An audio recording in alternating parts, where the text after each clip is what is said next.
Rasulullah dalam menengmu kami susuni lembah sirahmu pahit getih perjuanganmu membawa cahaya kebenaran.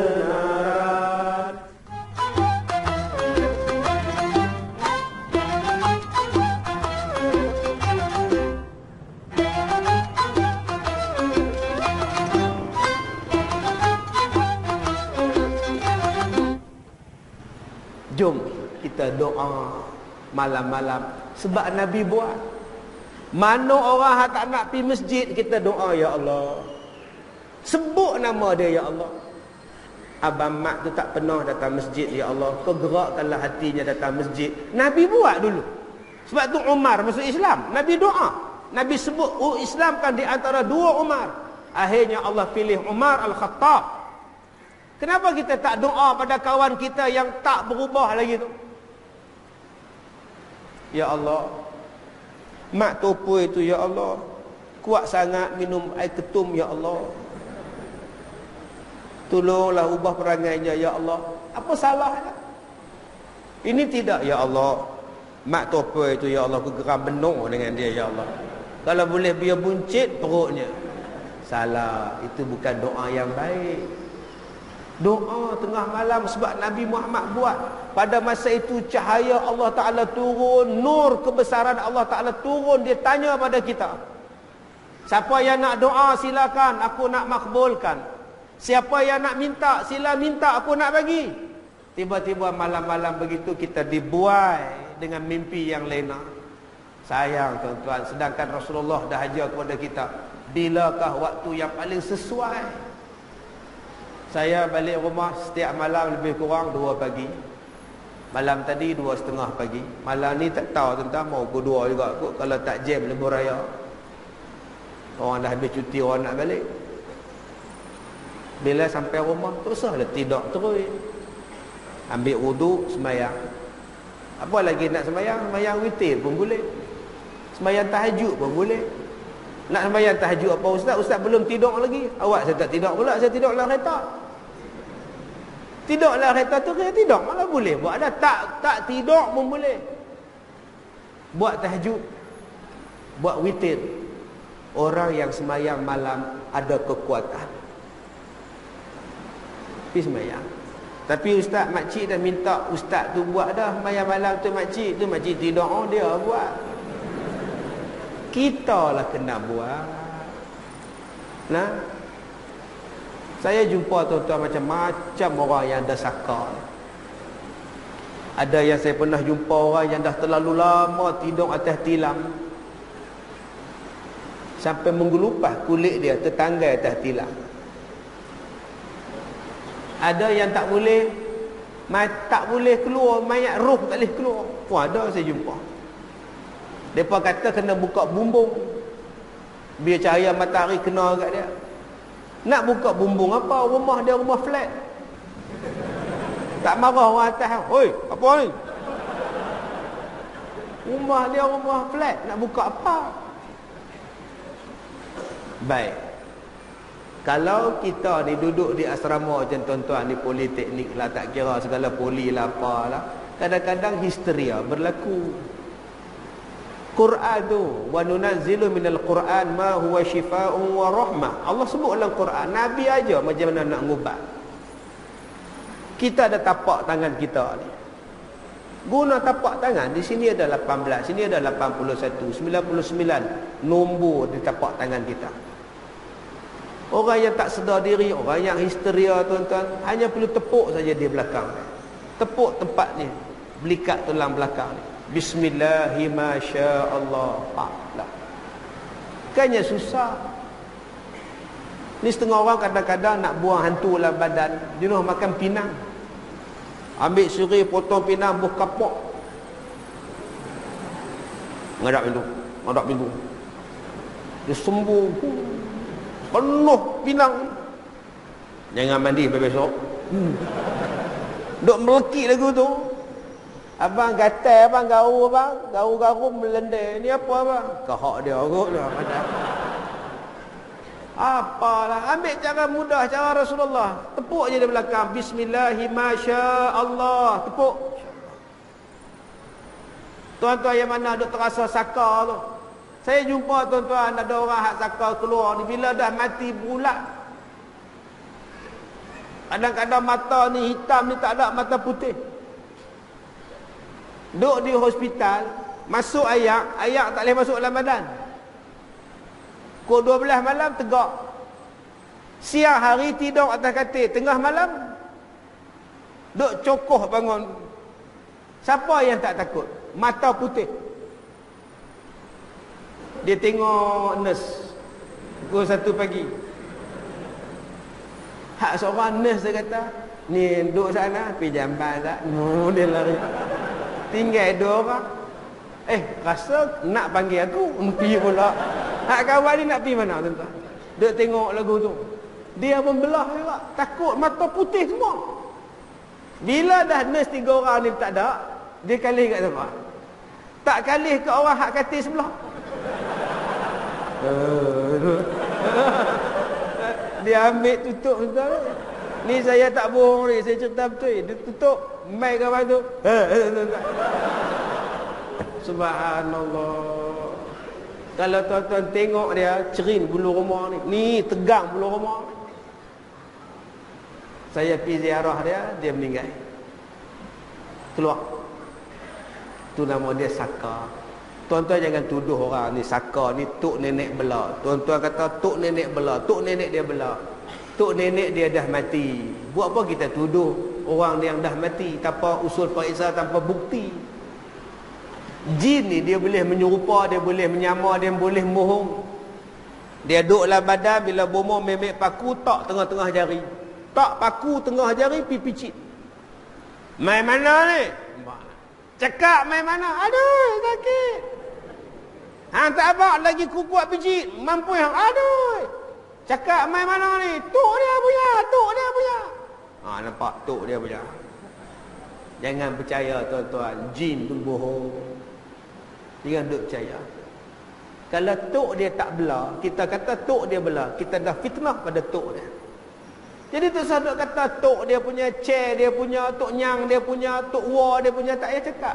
Dah dia sakit buat.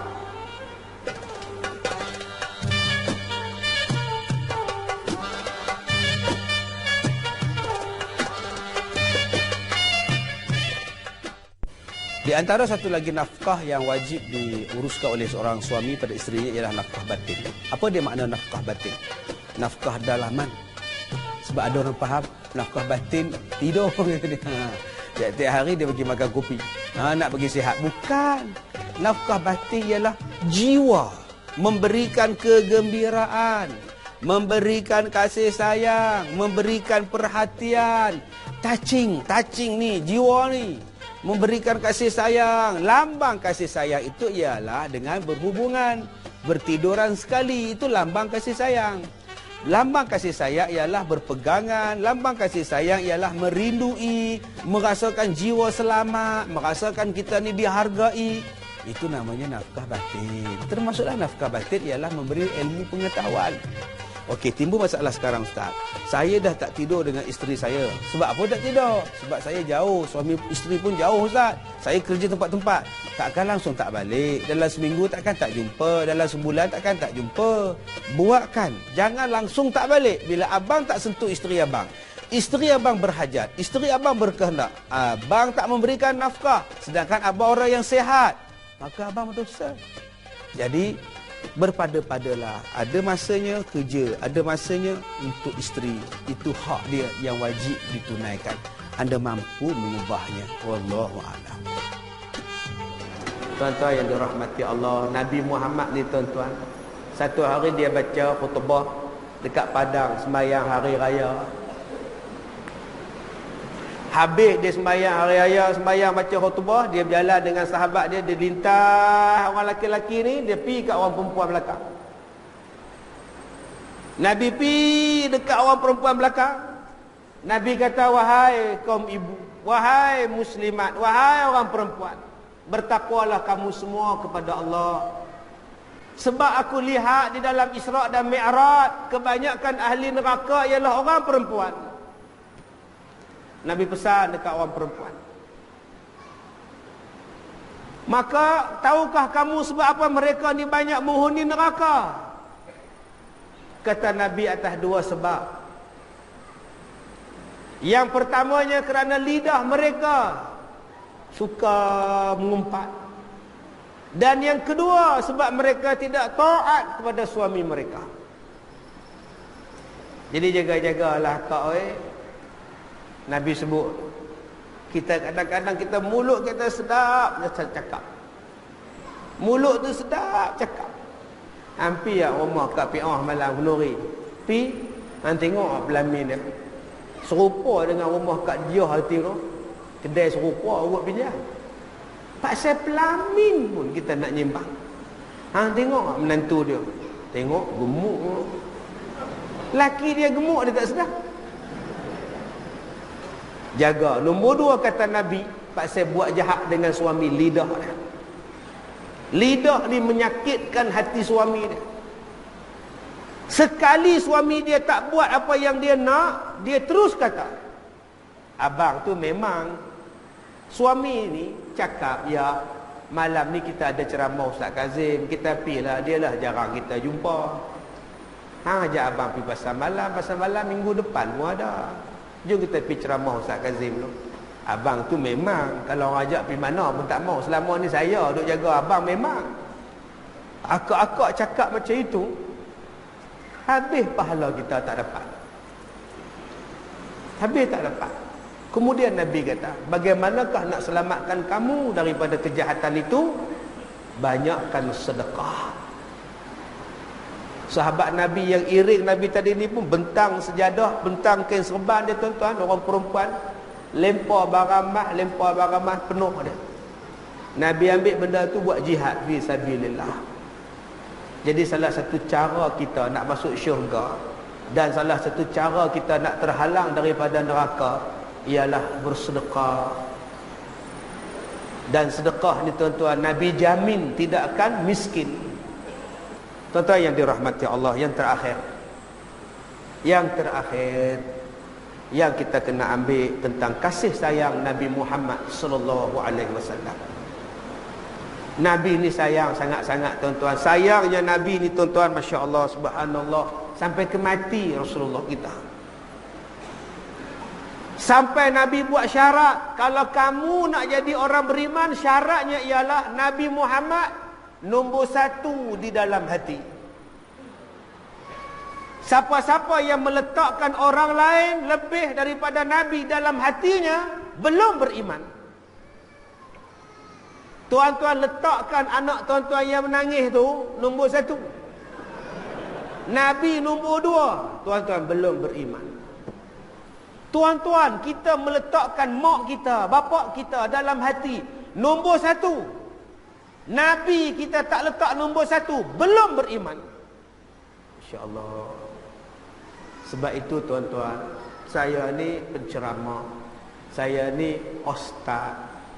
Kalau saya betul, tuan-tuan ikut saya. Betul saya, jangan dengar cakap saya. Betul saya, tuan-tuan kena cek kitab. Betulnya saya ni, tuan-tuan kena tengok hadis Nabi. Betul ataupun tidak saya ni, tuan-tuan kena tengok Quran. Betul ataupun tidak saya ni, kita kena belajar. Kalau saya betul, ikut saya. Tapi kalau saya salah, tak ikut Nabi, tuan-tuan jangan ikut saya. Tuan-tuan ikut saya sebab saya ikut Nabi, ikut saya. Tapi kalau saya ni tak ikut Nabi, jangan ikut saya. Sebab sandaran kita ialah Nabi Muhammad. Banyak orang ni dia tinggalkan Nabi ke tepi, dia ikut satu orang. Aku tak kira, aku nak ikut dia ya. Aku tak kira, dia aja betul. Dah. Apa benda pun sandarannya ialah Rasulullah. Saya minta tuan-tuan pegang kata-kata saya. Tak kira siapa pun, kalau dia tak ikut Nabi, kalau percakapan dia berbeza dengan Nabi, out. Sebab sandaran kita ialah Rasulullah. Rasulullah nombor 1. Nombor 1 dalam hati kita. Sebab Nabi juga dalam hati Rasulullah, kita di nombor satu. Bayangkan. Umat Nabi Muhammad pada Nabi Muhammad nombor satu. Nak mati, Rasulullah tanya pada Jibril, apa yang Allah nak bagi pada kita? Selepas Nabi Muhammad tahu yang kita ni umat pertama dibangkitkan, kita umat pertama masuk syurga, kita umat pertama yang akan dimasukkan dalam syurga bersama Rasulullah, barulah Rasulullah kata, wahai Jibril, cabutlah nyawaku. Bayang tuan-tuan, Nabi Muhammad tahu sakit kita ni nak mati. Bila dia terasa sakitnya nak mati, dia minta pada Allah, izinkan aku menanggung keseluruhan mati seluruh umat aku. Nabi Muhammad nak tanggung mati kita semua, Allah tak izinkan tuan-tuan. Punya baiknya Nabi Muhammad, sebab dia tahu kita takkan dapat tahan kesakitan mati.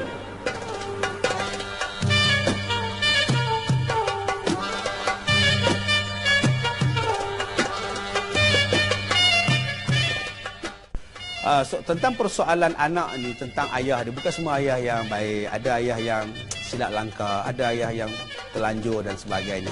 Walaupun dia telanjur seperti isak dada, jadi banduan dan sebagainya, dia juga adalah ayah kita. Wajib kita hormat pada dia.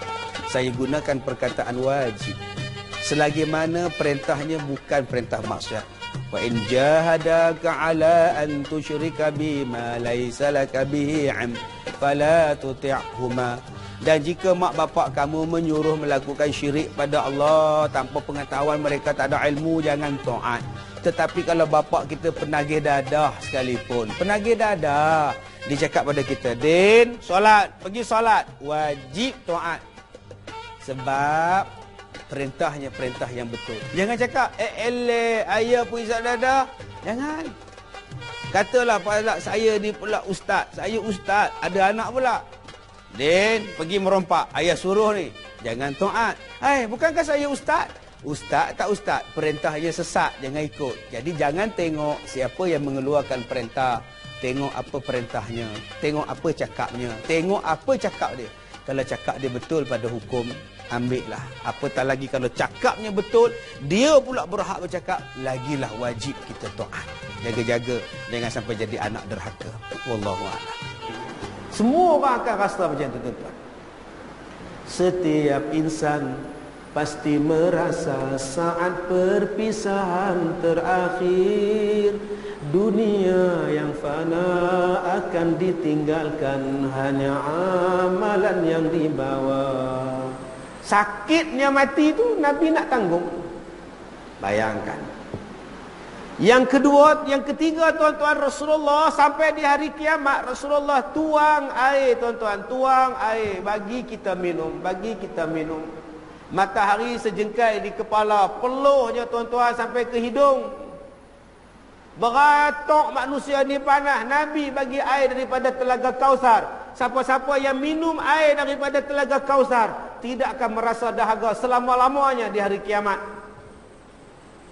Sahabat Nabi tanya pada Nabi, ya Rasulullah, macam mana nak dapat minum telaga Kausar? Rajin-rajinlah bagi makan, rajin-rajinlah sedekah, rajin-rajinlah buat kenduri. Wa at'imut ta'am. Last, tuan-tuan, buat kenduri bila? Bila lah buat kenduri? Lah belanja kawan bila? Buatlah kenduri selalu. Kita ni orang bawa pisang main masjid, kita komplain. Pisang. Dia bawa juga pisang, hang bawa apa? Tuan-tuan, buat. Rasulullah, dia tunggu kita dekat dengan neraca mizan, neraca timbang. Sampai ada di kalangan kita ni, tuan-tuan, yang beratnya sama. Baik jahat sama, baik jahat sama. Tak tahu nak pergi mana. Tuan-tuan nak minta tolong mak. Mak, bagi sikit pahala mak. Sama berat mak oi. Nak cari tak mana mak. Mak, pahala sikit. Kalau mak pun ada, aku tak mau, aku pun tak cukup bagi hang. Pak, sikit pak. Tobatlah home, aku tak bagi. Nabi kata dah, Allah kata dah, di hari kiamat tak ada siapa boleh bantu. Ulama pun tak boleh bantu, ustaz tak boleh bantu, siapa pun. Ustaz Kazim, pahala sikit, bagi berat sikit yang belah kanan, lepas saya. Ustaz Kazim pun tak boleh bantu, aku pun tak cukup bagi kat. Aku banyak hidup ngata kat orang. Pagi esok kena potong habis. Yang bagi siapa? Nabi Muhammad. Nabi buka serban Nabi, Nabi letak belah kanan. Akhirnya berat belah kanan. Malaikat report dekat Tuhan. Ya Allah, Nabi Muhammad letakkan serbannya, ya Allah. Kata Allah, biarkan. Bukankah itu umatnya? Kita hari ini tak pernah pakai serban. Kutub lagi ada. Haji mutakbi pakai serban. Pasal biarlah, dia helmet tak ada. Pakai serban pasal tak pakai helmet pun ada antara. Pakai sunat Nabi, pakai. Itulah besok Nabi nak tolong kita. Sampai Nabi Muhammad duduk di tepi titian sirat. Tiap-tiap kali umat Nabi Muhammad nak lintas titian sirat, Nabi Muhammad bercakap, salim, salim, salim. Selamatkanlah dia ya Allah, selamatkanlah dia ya Allah. Nabi doa pada kita. Padahal Nabi dah boleh masuk syurga, dah terbuka pintu syurga. Nabi dah boleh masuk, Nabi tunggu kita. Mana nak cari orang macam ni tuan-tuan? Kita pergi kenduri kahwin, buffet, cedok nasi, buh lauk, tengok ada kursi satu kosong. Terus kita duduk. Ada kita jaga, kawan kita hak 3 orang main sekali. Dapat duduk, apa tengok pandai-pandai hampa. Buah pokok tu pun kosong. Kursi dapat pun dia tinggal kawan dia. Bayangkan kalau dapat syurga, lagi tak tengok. Nabi Muhammad dapat syurga, dia tunggu kita. Salim, salim, salim, tunggu kita. Dia nak ajak kita sama-sama masuk syurga. Jom tuan-tuan, jom kita buat. Kita buat. Sayang pada Nabi. Nescaya Allah balas kepada kita dengan penuh kebesaran, kemuliaan pada kita. Kita tutup ceramah kita malam ni dengan sama-sama kita berselawat ke atas Nabi sallallahu alaihi wasallam. Salatullah salamullah ala Taha Rasulillah. Salatullah salamullah ala Yasin Habibillah. Salatullah salamullah ala Yasin Habibillah. Sallallahu ala Muhammad sallallahu alaihi wasallam. Sallallahu ala Muhammad sallallahu alaihi wasallam. Ya Nabi salam alaika, ya Rasul salam alaika, ya Habib salam alaika, salawatullah alaika.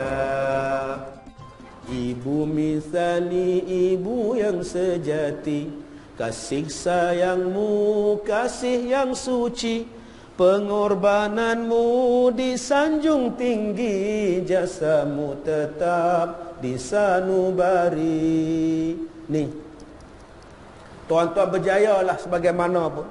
Kejayaan kita ni punca pada mak dan ayah kita, yang didik kita dengan susah payah, yang bela kita daripada sejari. Jangan lupa tuan-tuan,